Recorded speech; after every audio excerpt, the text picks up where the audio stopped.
Welcome to a new Daily Top AskReddit video. Today's topic: what did the weird kid at your school do to earn that reputation? He used to sit in puddles to get sent home. Then the school realized and stopped sending him home. He carried on regardless. I respect the commitment. Had a kid do something similar in 2nd grade. He peed his pants one day and was sent home. Like a week later I was in the bathroom and he was splashing and rubbing water onto his crotch with this huge grin on his face, and then he ran out crying that he peed his pants again. He was once again sent home. Well, like a week or so later he tried to do it again and the teacher caught on, and so did the nurse and kids' parents. When he went to the nurse's office to call home, there was already a fresh pair of pants and underwear waiting in a bag from his parents just so that he could stay in school. He got called pee pants for years after. I'd rather be called pee pants for pulling a stunt like this than for actually peeing my pants, lol. Kicked his wooden clogs at kids that bullied him for wearing clogs. He had pretty good aim. Cum shoe. Wooden clogs. Where did you go to school? 1860s Netherlands. In rural areas people still wear them, they're cheap and high quality. He had a walking stick that he didn't need and claimed it had a sword in it. We all believed him for about a week until he started claiming only the worthy could pull it after we tried to get him to show us. That's fucking hilarious. Honestly, dude sounds like a legend. This could have been me. If it was, no, it did not have a sword in it. What I actually said originally is that I had one that had a sword in it, not that the one I brought to school was that cane.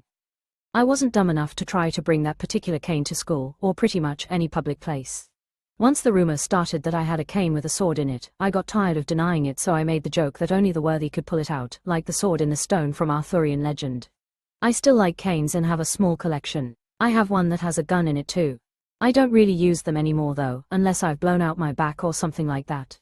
Edit, sorry to burst everyone's bubble, but I'm pretty sure they weren't talking about me now. It's just a coincidence how similar the stories are. I genuinely thought it might have been me, but you, national_moose2283 appears to be significantly younger than me, so the dates wouldn't match up. Dude, this would be the most worthy post if it is actually you. As the resident weird kid in my own school, I totally get this. You make a joke, but it's dry humor and you never specify that you're joking. It just goes over everyone's head, and wouldn't be made any better if you then tried to explain yourself. He wore a suit to school. Taters made fun of him. He blew up one of the kids' lockers. WTF.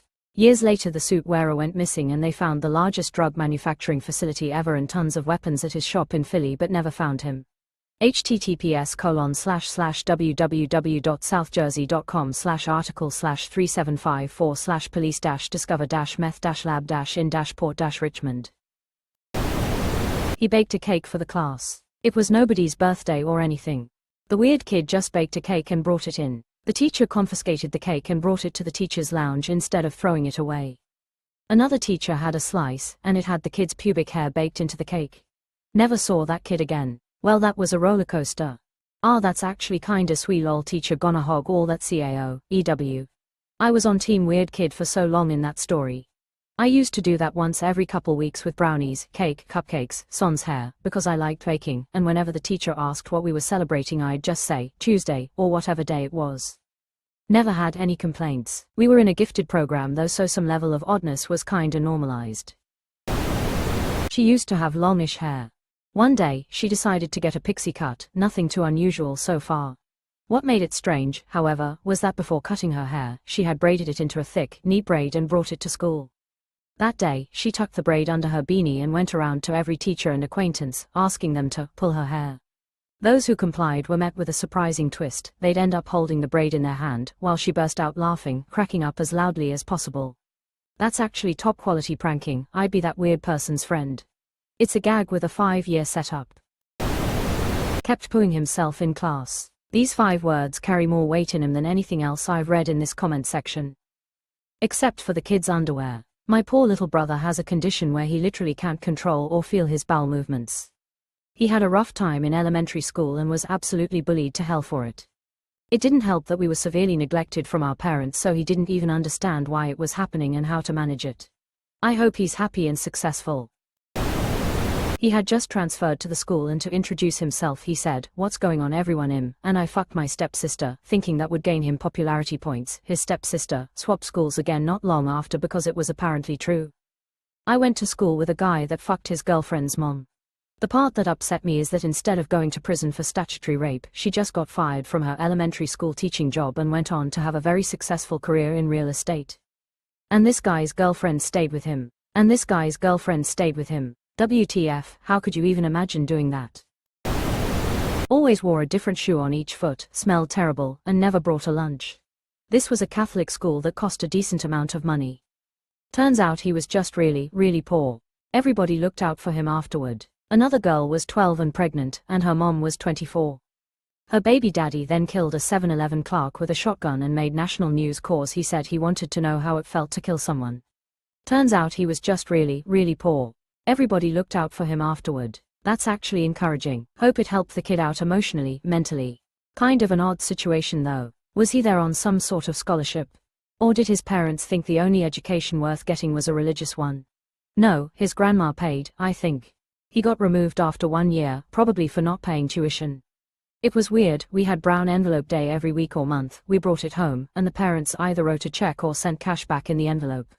The teachers sometimes would be almost yelling at the kid to remind their parents about the brown envelope, always the same kids, I was one of them. It was years later that I put it all together. I bet I was in the 5th grade before I realized what was going on. Our secretary worked in the basement and smoked non-stop, Jeanette. Yeah, Brian had it tough. He was the first, but not last, kid I knew that had no food in his house. Like none, no furniture really, no toys, no nothing. I thought I had it bad, but I didn't. I never heard from him again. It's so sad, I think back and realize how many kids I knew were sexually abused. I had no clue back then, and I was not the type of kid that others would confide in. I was the kid parents looked out for, and abusers would have been in their best behavior when I was around. I was noisy and pretty smart as a child. Now I'm dumb and stick to myself. The weird kid at my HS got into an argument with a pretty popular kid. Population guy wanted to fight. Weird kid told him that if he wins then he gets to keep popular guy's thumbs. They didn't fight. I mean, that's one way to get out of a fight, I guess. It's pretty smart, doesn't matter how strong you are, most people don't want to fight a crazy person. He would unwrap condoms, fill them with yogurt, and leave them around the school. God forbid a guy have hobbies. What a relief it was just yogurt. Brought a whole onion to school and ate it like an apple. Probably had the highest testosterone of anyone in that school, which was the style at the time. Dude ate a lunchbox of ground coffee every day for lunch. No drink. Just the powder, and this was at 9 years old. I still sometimes wonder if he survived childhood. Tweak, is that you? It's too much pressure. He was being neglected by his parents and likely packed the most convenient thing he could at 9 years old. Maybe he even took ground coffee because his parents wouldn't notice it missing, or it was the only thing he had access to. Never know what someone's home life is like behind closed doors. This is what I was thinking, sad face. His parents weren't giving him access to food, so he packed what he could, probably saw his parents using it in the morning and didn't understand what it was for, just that it was edible. She had neurodivergence issues. A bunch of other girls had a bulletin board outside the classroom where they always hung out, and posted notes and crude drawings making fun of how other people, including her, dressed and acted. Like Facebook bullying but before social media was invented. The school turned a blind eye to this, until one day she took a lighter and set the board on fire. Then the school suddenly cared a lot and she was expelled. Of course the school would side with the bullies. Should have burned down the whole fucking school too. Schools love to side with the bullies. This form of bullying is both ahead of and behind its time. It absolutely mirrors cyberbullying on social media, but I'd also expect this stuff scrawled on a wall in ancient Rome. Dale wore only black t-shirts and camo pants every day. Had bug eyes and was small even for a 5th grader. At our annual required school play he chose, in front of the entire school, to play the kid who gets hypothermia. He stumbled all over the stage stripping off his clothes because he was so hot, and the teachers couldn't catch him. He fell off the stage into the kindergartners with his pants around his ankles when he finally dramatically died. Legend. Was the paradoxical undressing part of the script, or did he write that in by himself? Goddamn Philistines weren't ready for Dale, he flew too close to the sun. Wore a cape to school every day, and fully committed to the superhero lifestyle. You don't choose this life. He used to eat milk-bone dog treats. Had a tail, a clip-on one, obsessed with tactical gear, backpacks and flashlights. He's a janitor now. Master of the custodial arts. And flashlights. Flashlight crying RN. I was friends with the kid in grade school, Joe. Joe was losing his baby teeth. He had a crush on this one girl, Carla. He ran up to her in the playground to show her how loose his front teeth were. She called him gross, so he punched himself in the mouth and knocked out 2 of his baby teeth. He then chased Carla with his teeth clamped in his tiny, bloody fist, screaming, "How do you like me now?" He was my hero. He was sent home. The next day he came back to school with the 2 teeth in a tiny box. He was later sent home for shooting the teeth through a straw at things during class. He would retrieve the teeth, rinse, repeat. What a menace. He is now a MD, happily married, but not to Carla. We had a kid who would march up and down the halls, yelling military marching cadences. He would have his iPod in, and apparently, all that was on there were marching cadences.